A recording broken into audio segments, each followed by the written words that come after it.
नमस्ते शेतकरी मित्रांनो. ऊस तुटल्यानंतर घ्यावयाची काळजी. मागच्या व्हिडिओमध्ये तुम्हाला दाखवलं होतं. हा पूर्णपणे रासायनिक प्लॉट राहील आणि याला 15 दिवसाला पाणी राहील आणि ह्याला 1 महिन्यानंतर पाणी राहील. आता ह्याला 1 महिन्यानंतर पाणी सोडलेलं आहे, म्हणजे ऊस तुटून गेल्यानंतर अजिबात पाणी पाजलेलं नाही 1 महिना, 1 ते 1.5 महिना, आणि याला बरोबर 15 दिवसाला पाणी आहे. यामध्ये मक्का टोकणलेला आहे, यामध्ये मक्का टोकणलेला नाही आहे. आणि हा प्लॉट आहे तो पूर्णपणे 80% ऑर्गॅनिक राहील. हा 80%. त्यामध्ये आता पहिल्या पाण्याला मी वर्मी वॉश, म्हणजे मागच्या व्हिडिओमध्ये तुम्ही बघू शकता माझ्या की गांडूळ खताचा प्रोजेक्ट, म्हणजे दूध व्यवसायाला जोडधंदा म्हणून मी गांडूळ खत चालू केलेला आहे.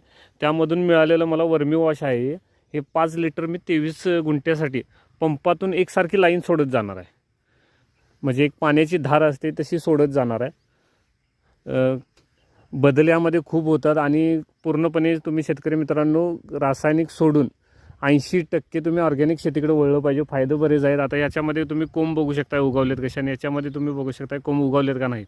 हे तुम्हाला फक्त दाखवायसाठी आणि गावातल्या काही मंडळींना दाखवायसाठी मी करत आहे की ऑर्गॅनिक फार्मिंगचा किती फायदा होतो आणि किती पैसे आपले वाचतात शेती व्यवसायामध्ये.